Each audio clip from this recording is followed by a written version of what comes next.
Käesolevas videos on mul ekraanil korraga avatud kaks programmi. Esimene vasakul pool on Notepad++, kuhu ma kirjutan HTML koodi ja paremal on brauser, kus on avatud seesama fail, mille koodi ma siin vasakul pool kirjutan. Nagu tavalistes tekstides, ajalehtedes ja ka mujal kasutatakse ka veebilehtedel pealkirju. Kokku saame kasutada 6 erineva tähtsusastmega pealkirja ning nende kirjeldamiseks kasutame märgendeid H1 kuni H6 ja see H-täht tuleneb ingliskeelsest sõnast heading. H1 on kõige tähtsam pealkiri ning H6 on kõige vähem tähtsam pealkiri. Lisan siia ühe pealkirja, mis on siis esimese taseme pealkiri ehk siis heading 1 H1. Nurksulg H1, nurksulg kinni ja meil automaatselt Notepad++ lisab selle märgendi lõputähise. Ja siia märgendite vahele kirjutan selle pealkirja teksti, mida ma soovin kasutajale kuvada. Esimene pealkiri. Salvestan faili, uuendan brauserit ja ma näen, et see pealkiri on meil siia lisatud. Lisan ka näiteks teise taseme pealkirja. H2, teise taseme pealkiri. Salvestan faili, uuendan ja teise taseme pealkiri on samamoodi siia lisatud. Lisan ka 6. taseme pealkirja, jätan vahele 3., 4. ja 5. taseme. H6, 6. tase. Salvestan, uuendan brauserit ja näen, et 6. taseme pealkiri on samamoodi siin olemas. Kõikidel pealkirjade tasemetel H1 kuni H6 on vaike väärtusena määratud kindel suurus.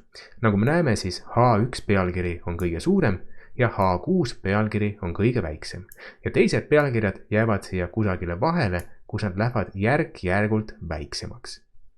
Soovi korral me saame seda aga muuta. Me saame muuta mõne pealkirja suuremaks või väiksemaks, kasutades selleks style atribuuti ja font size omadust ehk stiili atribuuti ja kirjatüübi suuruse omadust. Näiteks kui me soovime, et 6. taseme pealkiri oleks ka natukene suurem või isegi palju suurem, siis me saame minna siia H6 märgendi elemendi algusmärgendi sisse.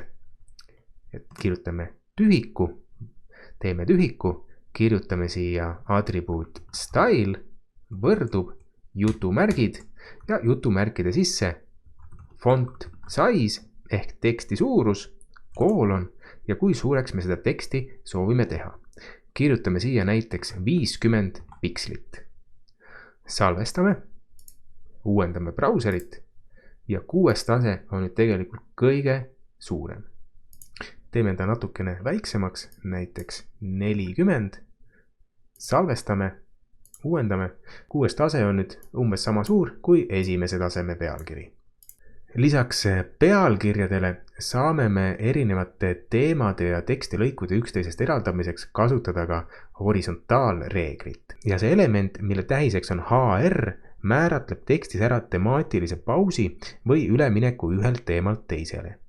Enamasti kuvatakse HR elementi kui horisontaalset joont. Seega kutsutakse seda ka mõnikord horisontaalse joone elementi. Lisan siia esimese ja teise taseme pealkirja vahele selle HR elemendi.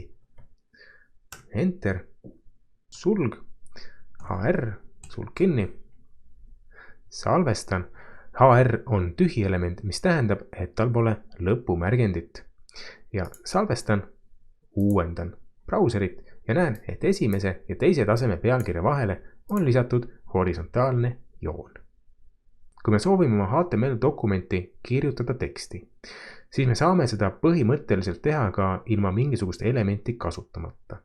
Näiteks kustutan siit selle H6 taseme pealkirja ja lisan siia selle asemele mingi tekstilõigu. See on esimene tekstilõik. Salvestan, uuendan brauserit ja näen, et tekstilõik on siin täiesti olemas. Vajutan nüüd 2 korda enterit, jätan siia rea vahe ja kirjutan teise tekstilõigu. See on teine tekstilõik. salvestan, uuendan brauserit, aga mis nüüd juhtus? Need kaks tekstilõiku pandi üksteise otsa, mis tähendab, et brauser ei tunnista meie enda poolt lisatud entereid või näiteks topelttühikuid. Kui ma kirjutaks siia esimese lause vahele mitu tühikut, salvestaksin, uuendaksin, siis brauser näitab ikkagi ainult ühte tühikut. Ja kui me sooviksime ka näiteks, et see esimene tekstilõik oleks sinist värvi ja teine tekstilõik punast värvi, siis samuti me seda praegu teha ei saaks. Selle jaoks, et neid tekstilõike üksteisest eraldada, kasutame tekstilõigu elementi ehk P-elementi. Inglise keeles tuleneb see sõnast paragraph. Kirjutame siia esimese lause ette P. Notepad++ lisas automaatselt P lõpumärgendi. Võtan selle siit ära, panen siia lause lõppu, salvestan, uuendan ja näen, et see esimene tekstilõik on nüüd siin olemas. Lisan ka teise tekstilõigu. See on teine lõik, salvestan, uuendan ja nüüd ma näen, et need tekstilõigud on üksteisest eraldatud. Brauser lisab ka automaatselt siia tekstilõikude vahele natukene tühja ruumi. Kui ma soovin nüüd ühte tekstilõiku näiteks viia 2 rea peale, siis jällegi ei piisa sellest, kui ma lihtsalt ise vajutan siin HTML dokumendi sees enterit ja loodan, et nüüd ka brauser kuvab seda 2 rea peal. Seda ta tegelikult ei tee. Ehk me peame kasutama eraldi elementi, reavahetuse elementi, mida tähistatakse märgendiga PR, mis tuleneb inglisekeelsest sõnast break. See on sulud vahele PR, sulg kinni, salvestan ja nüüd on siin see reavahetus olemas. Neid break elemente võime lisada ka teinekord mitu tükki üksteise otsa. Teine break, siis tähendab see seda, et meile lisatakse 2 reavahetust järjest. Kustutan selle teise breigi siit ära.